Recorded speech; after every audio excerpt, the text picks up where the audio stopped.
tebayita kalango kubeera ku TV ne bampa ku rediyo ne bazikiririzaamu buli wamu muzeeyi n'opita ku kyaki n'okunga abantu ne bajja tatabuuza ku bantu otwe obaako kyoyogera muzeeyi tukubira Yesu engalo ez'awaggulu tukubira Yesu engalo ez'amaanyi omwebase mugambe webale kututuusa ku lunaku luno bangi abatusinga byonna tusibalamu leero naye tuli balamu kubanga Yesu okubira engalo ez'amaanyi ogera omugulumiza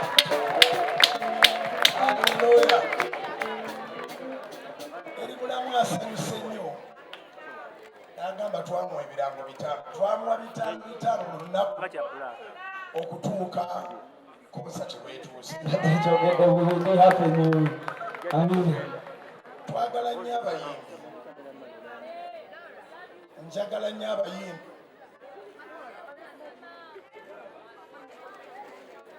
tukyaliko twagala nnyo abayimbi naddala kino emyaka kubanga olwo yandibadde aweereza walala naye bwe tufuna omukisa n'aba nga aweereza Katonda tuba tugulumiza Mukama. So abayimbi nze ku lwange kino kyenzikiriza nti bayimba enjiri ate naffe ne tubuulira enjiri. So enjiri eyita mu mikutu gyonna, eyita mu mikutu gy'okuyimba omuntu n'akyuka era bangi abagamba nalokoka ku oluyimba lwa gundi oba gundi. Kyenkubiriza abayimbi kwe kusabira ennyimba. Nsaba abavubuka abato nembe kuyingiranga mu studio kusaba traka kusuula mu kiriwo mumale kusaba Katonda abawe ennyimba. Katonda agenda bayimisa ajja bawa empeera. Temusikibwasikibwa kiri eri mu nsi bali bubi bafuna ssente ne basula bubi. Ffe tulina obulamu bwa mirundi ebiri nga twereseza 100 ku nsi 100 mu ggulu. Omwana yaluyimba wano 100 mu nsi 100 mu ggulu. So njagala era kukolera wano obweyamo bwange abayimbi abatuuseeko omusolo tebakimanyi tetubakamulamu ssente tetubajjamu ssente. Bw'ojja ku soroti twagala kumanya ky'oyagala okukola ne tukuwa free of charge. Si bayimbi bokka si be twawa free of charge n'abasumba. Abasumba bamwe mbagambe nti ku Soroti Media okubuulira enjiri kuba kwa bwereere. Tewali musumba gwe mwali mulabye ku Soroti TV n'aba nga atusasudde. Tuba n'essaawa y'enjiri ku ssaawa 4 paka ssaawa 5. Tetulina njawukana ze tutunuulira. Bwe tuba tuwa omuntu okubuulira enjiri twagala eki walokoka wakkiriza Yesu okubeera omulokozi obulamu bwo. Ekibiina ky'olimu tekitukwatako. Abasumba balina ebibiina ne bwe tuba tubawa okubuulira enjiri tetubuuza bibiina byabwe. Abayimbi kati nabo baakola ebibiina ne bwe tuba tulanga ebirango byabwe nga bagenda kuweereza mu kuyimba tetubuuza bibiina byabwe. Basabo ne banyina ebibiina bikolebwa esinaako obuzibu nabyo naye temwekiikanga mu njiri. Temwekiika mu njiri egenda okubuulirwa okuyita mu kuyimba. Temwekiika mu njiri egenda okubuulirwa okuyita mu basumba. So our mission is to win souls. We are the salt of the earth. Bw'ojja waffe tubuulire buli kyoyagala kukola tujja kukuwa right hand of fellowship. Era ekyabayimbi mukiwulidde.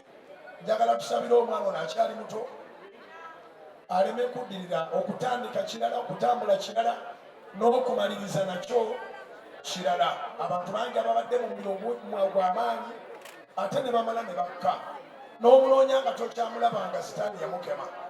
Si gwe wayimba takyankema naye ssebo nga tonnatuuka mu ggulu akyakukema. Weetaaga amaanyi. Muyimuse emikono tubasabire. Ngambi ono nawe nofukamirira kugugwanya ekatooke musengere ogole emikono tubasabire. Bannange kino tusabe Katonda akikole mu famire zaffe. Abaana be tuzaala baweereze Mukama, baweereze Mukama mu lo. Kama Katonda w'ekisa abaana bano mbataddeko emikono n'ekibiina ekinene kibasabira balabe omukisa mu linnya lya Mukama ffe Yesu. Dawudi akuweera obujulizi n'agamba nali muto kati nkaddiye naye sirabanga mutuukirivu ng'alekeddwa. Abaana bano tibalekebwanga, bingi ebyensi ebyenkiikawo naye Mukama tobaganyanga okugenda mu nsi. N'abavubuka bonna ababono mbasabidde Mukama nga buli ow'ekisa, buli musege gwonna ogwagala okusikula endiga mu kkanisa ogukuba obutte mu linnya lya Mukama waffe Yesu Kristo. Mbasabidde financial blessings. Imusa emikono naawe esabire ku ssente. Nsaba Katonda abalokola atuwe ssente zino zezi outing zaffe.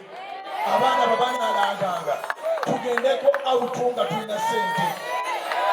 Tubeerenga mu bivulu by'abaana bano nga twasasudde mu linnya lya Mukama waffe Yesu. Amiina. Wadde twakuwa ebirango twasasudde okuyingira tukufuuye naye oyiteko mu ofiisi yange wiki gye tuyingira nkuweyo obukadde 2. Muzeyi Katonda agenda njagala tuddemu tukolemu omuziki n'emmanyi waffe ajjini.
Ndagala okwebaza naawe okunzikiririzaamu. Amazima nkyogera mu mazima nze daddi nali mutya naye like oba bakyogera batya wani mami yambambayiwe kati ndiolole daddi mami saba naawe obuze ku bantu bannange. Yesu yebazibwe. Bannange njagala kubeebaza.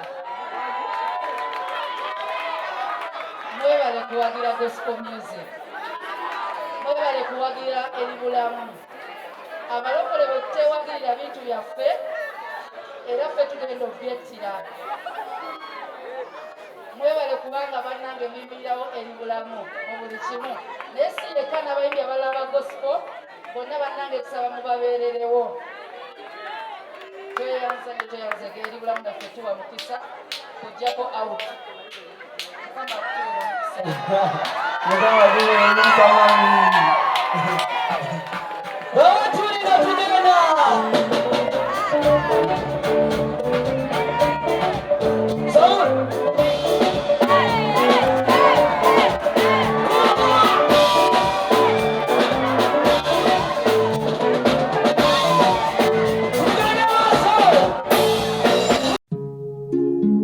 Oyagala omukolo gw'ogwenjawulo gubeere n'ebijjukize mu nnyumba yo? Kankwanjulire ba King Montage Photo Studio. Ffe bakafuluma okkuba ebifaananyi n'okukola video. Olina wedding, birthday party, kukyala, nika, baby shower, photoshoot oba music shoot na buli kimu kyonna ky'oyagala. Ffe tusobola okuwa ebijjukize ebirungi eri ebirooto byo. Ate nno mwana wattu kusintiiza omuntu wa bulijjo. Tusange Bannankulabe ku Bitaala ku Prime Tower Level 3 Room D04. Okumanya ebisingawo tukubire ku nnamba zino: 07 2 1 4 1 oba 0755 3 731 oba 0777 23 405. King Montage Photo Studio. Ffe tusobola okuwa ebijjukize ebirungi ate nno mwana wattu kusintiiza omuntu wa bulijjo.